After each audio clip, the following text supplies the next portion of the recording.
la vérité sur les magiciens, Janis et Jambre, auxquels Moïse a été confronté. Les magiciens auxquels Moïse a fait face, Janis et Jambre, sont mentionnés dans le récit des magiciens du Pharaon, qui se trouve dans les chapitres 7 et 8 de l'Exode. Lorsque Moïse et Aaron ont confronté le Pharaon en Égypte et exigé qu'il libère le peuple de Dieu de l'esclavage, pour valider leur message, Moïse et Aaron ont accompli des miracles. Moïse occupait une place particulière dans l'histoire en raison du nombre extraordinaire et de la variété de faits miraculeux qui lui étaient attribués. Comme il est écrit, tous les pouvoirs et toute la grande terreur que Moïse a déployés nous ont appris que Moïse était inégalé dans le pouvoir et l'autorité avec lesquels il conduisait le peuple d'Israël. On nous dit qu'il n'y a pas eu de prophète semblable à Moïse qui se soit levé en Israël depuis cette époque. Cependant, il y a eu de grands dirigeants, prophètes et prêtres en Israël. Mais avant l'arrivée de Jésus-Christ, connu sous le nom de Messie, il n'y avait jamais eu un homme qui occupait tous les offices d'une manière aussi glorieuse que Moïse. Dieu a parlé à Moïse à travers un buisson ardent et l'a chargé de parler au Pharaon en son nom. Pendant le temps où Moïse était en train d'être mandaté, Dieu lui a accordé la capacité d'accomplir des miracles. Exode chapitre 4, versets 1 à 8. Moïse répondit alors au Seigneur, « Et s'ils ne me croient pas et ne prennent pas au sérieux ce que je dis? Car il pourrait dire, « Le Seigneur ne t'est pas apparu. » Et le Seigneur lui dit, « Qu'y a-t-il dans ta main? » Et il répondit, « Un bâton. » Alors il dit, « Jette-le par terre. » Alors Moïse le jeta par terre, et il devint un serpent vivant, comme le symbole royal sur la couronne du Pharaon, et Moïse s'enfuit. Mais le Seigneur dit à Moïse, « Tends la main et saisis-le par la queue. » Alors il tendit la main et le saisit, et il devint un bâton dans sa main.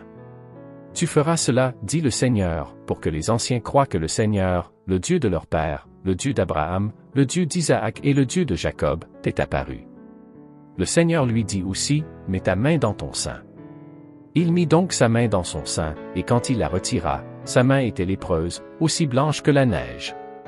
Alors Dieu dit, « Remets ta main dans ton sein. » Il remit donc sa main dans son sein, et quand il la retira, elle était rétablie et était comme le reste de son corps.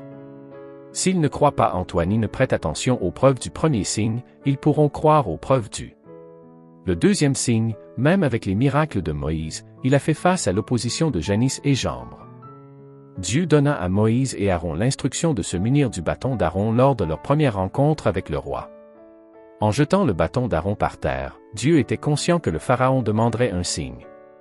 Après que Aaron l'ait fait, le bâton dans sa main se transforma en serpent. Le Pharaon ne perdit pas de temps à appeler ses magiciens, chacun d'eux étant capable de transformer son propre bâton en serpent.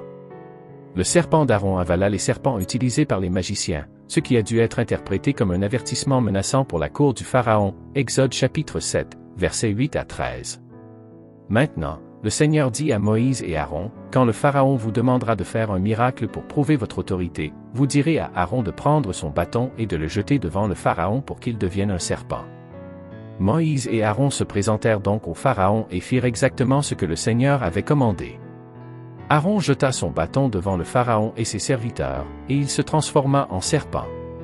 Ensuite, le Pharaon appela les sages hommes habiles en magie et les sorciers habiles en sorcellerie, et ils firent de même avec leurs arts et enchantements secrets. Car chaque homme jeta son bâton et ils se transformèrent en serpents, mais le bâton d'Aaron avala leur bâton. Pourtant, le cœur du Pharaon s'endurcit et il ne les écouta pas, comme le Seigneur l'avait dit. Les magiciens du Pharaon réussirent à accomplir des miracles 2 fois de plus, égalant les signes que Moïse et Aaron leur avaient montrés. La première plaie que Moïse invoqua sur les Égyptiens fut une plaie de sang. Les magiciens furent également capables de transformer l'eau en sang, comme l'avait fait Moïse avec le fleuve Nil, Exode chapitre 7, versets 19 à 22. Alors le Seigneur dit à Moïse, « Dis à Aaron de prendre ton bâton et d'étendre ta main sur les eaux d'Égypte, sur leurs fleuves, sur leurs ruisseaux, sur leurs étangs et sur tous les réservoirs d'eau, pour qu'ils deviennent du sang, et il y aura du sang dans tout le pays d'Égypte, dans les récipients de bois et de pierre. » Moïse et Aaron firent donc comme le Seigneur l'avait commandé. Aaron leva le bâton et frappa les eaux du Nil sous les yeux du Pharaon et de ses serviteurs, et toute l'eau du Nil se transforma en sang. Les poissons du Nil moururent, le fleuve devint nauséabond et les Égyptiens ne pouvaient pas boire son eau, car il y eut du sang dans tout le pays d'Égypte. Mais les magiciens d'Égypte firent de même avec leurs arts secrets et leurs enchantements. Alors le cœur du Pharaon s'endurcit et il n'écouta pas Moïse et Aaron, comme le Seigneur l'avait dit. C'était une grande folie de la part des magiciens.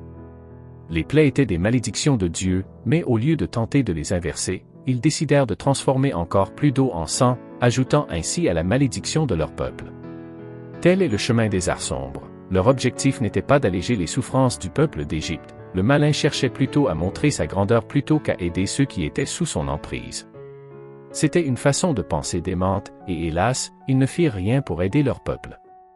La deuxième plaie qui frappa le peuple égyptien fut une invasion de grenouilles, et les magiciens aggravèrent le problème en invoquant leurs propres grenouilles au lieu de chercher une solution. Cela rendit la situation encore pire, Exode chapitre 8, versets 5 à 7. Alors le Seigneur dit à Moïse, « Dis à Aaron d'étendre ta main avec ton bâton sur les rivières, sur les ruisseaux et sur les canaux. » Parmi les roseaux et les étangs, les grenouilles vinrent sur le pays d'Égypte. Aaron étendit sa main avec son bâton sur les eaux d'Égypte et les grenouilles montèrent et recouvrirent le pays d'Égypte. Mais les magiciens, les prêtres des cultes païens, firent de même avec leurs arts secrets et leurs enchantements, et firent surgir plus de grenouilles sur le pays d'Égypte. Après cela, cependant, l'autorité des magiciens s'arrêta, car ils ne pouvaient pas reproduire davantage de plaies, et ils admirent qu'ils étaient émoins du doigt de Dieu dans les signes de Moïse, Exode chapitre 8, verset 19. Alors les magiciens dirent au Pharaon, « Ceci est le doigt surnaturel de Dieu. » Mais le cœur du Pharaon s'endurcit et il ne les écouta pas, comme le Seigneur l'avait dit. Satan avait donné aux magiciens du Pharaon le pouvoir de reproduire certains des signes que Dieu accomplissait par l'intermédiaire de Moïse et Aaron. Mais comment les magiciens égyptiens avaient-ils jamais pu accomplir ces exploits incroyables? Bien que pas aussi puissant que Dieu, Satan, autrefois l'un des plus hauts anges de Dieu, a le pouvoir de tromper, d'imiter des miracles et même de prédire l'avenir avec un certain degré de précision, Actes chapitre 16, verset 16. La puissance de Dieu finit par réussir à contrecarrer les plans des sorciers égyptiens, car ils ne furent pas capables d'appeler les moustiques. La force de Dieu est suffisamment grande pour vaincre facilement la force de Satan, Exode chapitre 8, versets 16 à 19. Alors le Seigneur dit à Moïse, « Dis à Aaron d'étendre ton bâton et de frapper la poussière à terre, et elle deviendra des moustiques dans tout le pays d'Égypte. » Ils firent ainsi. Aaron étendit sa main avec son bâton et frappa la poussière de la terre, et il y eut des moustiques sur l'homme et sur l'animal. Toute la poussière du pays devint des moustiques dans tout le pays d'Égypte. Les magiciens, les prêtres des cultes païens, tentèrent par leurs arts secrets et leurs enchantements de créer des moustiques, mais ils ne purent pas, et il y eut des moustiques sur l'homme et sur l'animal. Alors les magiciens dirent au Pharaon, « Ceci est le doigt surnaturel de Dieu. » Mais le cœur du Pharaon s'endurcit et il ne les écouta pas, comme le Seigneur l'avait dit. La capacité de faire des miracles par le pouvoir des ténèbres et la volonté de les recevoir comme authentiques caractériseront les derniers temps, Apocalypse chapitre 13, versets 13 à 15. Il accomplit de grands signes, des actes inspirant l'admiration, même en faisant tomber du feu du ciel sur la terre, sous les yeux des hommes. Il séduit ceux qui habitent sur la terre par les signes qui lui a été donné de faire en présence de la première bête, disant aux habitants de la terre de faire une image à la bête qui a été blessée par l'épée et qui a revécu. Et il lui a été donné de donner le souffle à l'image de la bête, afin que l'image de la bête parle et fasse mettre à mort ceux qui n'adoreraient pas l'image de la bête. Paul examine ces hommes particuliers lorsqu'il discute des signes des derniers jours dans 2 Timothée chapitre 3, versets 1 à 9 où il est écrit « Or, sache ceci, que dans les derniers jours il viendra des temps difficiles. Car les hommes seront égoïstes, avares, vains, orgueilleux, blasphémateurs, désobéissants à leurs parents, ingrats, profanes, sans affection naturelle, sans fidélité, calomniateurs, incontinents, cruels, ennemis des gens de bien. Traîtres, emportés, enflés d'orgueil, aimant les voluptés plus que Dieu, ayant l'apparence de la piété, mais en ayant renié la force. Éloigne-toi aussi de ces gens-là. De ce nombre sont ceux qui s'introduisent dans les maisons, et qui captivent des femmes à l'esprit faible, chargées de péchés, possédées de diverses convoitises, qui apprennent toujours, et qui ne peuvent jamais parvenir à la connaissance de la vérité. Et comme Janès et Jambres résistèrent à Moïse, ceux-ci de même résistent à la vérité, hommes corrompus d'entendement, et réprouvés quant à la foi. Mais ils ne feront pas de plus grands progrès, car leur folie sera évidente pour tous, comme le fut aussi celle de ces hommes-là. Et avec toute la tromperie injuste parmi ceux qui périssent, parce qu'ils n'ont pas reçu l'amour de la vérité pour être sauvés. Par conséquent, les miracles peuvent être utilisés pour prouver quelque chose de surnaturel, mais ils ne peuvent pas être utilisés pour prouver que quelque chose est vrai. Ces magiciens égyptiens étaient des hommes intelligents et érudits. Cependant, Paul observa qu'il n'avait pas la sagesse qui vient de Dieu.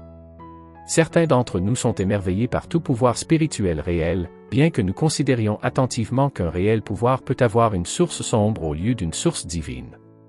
Et même si un nouveau pouvoir semble avoir les réponses que nous recherchons, nous ne devons pas être séduits par lui, car les forces démoniaques peuvent se présenter sous les traits denses de lumière. 2 Corinthiens chapitre 11, verset 15. Par conséquent, il n'est pas surprenant que ses serviteurs se déguisent aussi en serviteurs de la justice, dont la fin sera conforme à leurs œuvres. Le mensonge de Satan a trompé le peuple de Dieu, y compris le roi Saul, en consultant des médiums pour rechercher la vérité. La vérité ne peut être trouvée que par la parole de Dieu, et sans elle, l'obscurité résulte. Malheureusement, comme le dit Ésaïe, lorsque les gens n'ont pas l'aube, ils errent dans les ténèbres et deviennent souvent en colère contre Dieu, refusant de venir à lui pour obtenir de l'aide. Satan n'est pas un ange de vérité. Les bons soldats de Jésus-Christ savent que Satan rôde sur la terre, cherchant ce qu'il peut dévorer. Nous devons être prêts. Dans cette lutte contre les forces du mal, il est essentiel de rester ferme dans la foi et de nous armer de la vérité de la parole de Dieu. Car même si les tentations et les séductions semblent attrayantes et persuasives, nous devons garder en mémoire que les desseins de Satan sont sournois et trompeurs. Il est habile à se déguiser en ange de lumière, présentant des offres alléchantes qui peuvent sembler prometteuses au premier abord, mais qui, en réalité, nous éloignent de la voie de Dieu. La tentation de rechercher des réponses en dehors de Dieu peut sembler tentante, surtout lorsque nous sommes confrontés à des défis ou des incertitudes dans nos vies. Cependant, nous devons nous rappeler que la véritable sagesse et la véritable connaissance se trouvent en Dieu seul. En nous tournant vers lui dans la prière et en étudiant sa parole, nous sommes mieux équipés pour discerner les mensonges de Satan et résister à ses tromperies. Le récit de Saul consultant un médium pour obtenir des réponses est un avertissement puissant contre la tentation de chercher des solutions en dehors de la volonté de Dieu. Saul a payé un prix élevé pour avoir suivi une voie contraire à celle de Dieu, et son histoire nous rappelle les conséquences désastreuses de l'écoute des voix des ténèbres plutôt que de la voix de Dieu. Ainsi, en tant que disciples de Jésus-Christ, nous sommes appelés à rester vigilants et à rester fermes dans notre foi, même lorsque les tentations et les épreuves se présentent à nous. En nous appuyant sur la vérité de la parole de Dieu et en cherchant sa direction dans la prière, nous sommes guidés sur le chemin de la lumière et de la vérité, loin des ruses de Satan et vers la paix et la sécurité que seul Dieu peut offrir. Dans notre combat contre les forces du mal, il est vital de fortifier notre esprit avec la connaissance de la parole de Dieu et de nous revêtir de l'armure spirituelle décrite dans les Écritures. Cette armure nous protège des attaques de l'ennemi et nous aide à demeurer fermes dans la foi. En revêtant la ceinture de la vérité, la cuirasse de la justice, les chaussures de l'évangile de paix, le bouclier de la foi, le casque du salut et l'épée de l'esprit, qui est la parole de Dieu, nous sommes équipés pour résister à toute tromperie et avancer avec assurance dans la volonté de Dieu. Il est également important de rester connecté à la communauté des croyants, car nous sommes plus forts lorsque nous sommes unis dans la prière et le soutien mutuel. En partageant nos luttes et nos victoires avec nos frères et sœurs en Christ, nous trouvons encouragement et force pour persévérer dans la foi. Nous devons garder nos yeux fixés sur Jésus, l'auteur de notre foi. En suivant son exemple et en nous abandonnant à sa volonté, nous trouvons la force et la paix pour traverser les épreuves et les tentations de ce monde. Jésus a vaincu Satan et a remporté la victoire finale, et en lui, nous avons l'assurance de la victoire sur les puissances des ténèbres. Alors que nous continuons notre voyage de foi, que nous soyons conscients des pièges de l'ennemi et résolus à rester fermes dans la vérité de Dieu. Que nous puissions être des témoins lumineux de la puissance et de la grâce de Dieu dans ce monde assombri par le mal, et que nous puissions proclamer avec confiance la vérité qui nous libère et nous sauve en Jésus-Christ. Prions maintenant. Dieu Tout-Puissant, nous nous tenons devant toi, reconnaissants de ta grâce et de ta miséricorde infinie. Nous te louons pour ta vérité éternelle et pour la lumière que tu apportes à nos vies. Alors que nous réfléchissons à la vérité sur les magiciens, Janis et Jambre, auxquels Moïse a été confronté, nous sommes remplis d'admiration pour ta puissance et ta souveraineté. Tu es le Dieu Tout-Puissant, celui qui est au-dessus de tous les faux dieux et de toutes les puissances des ténèbres.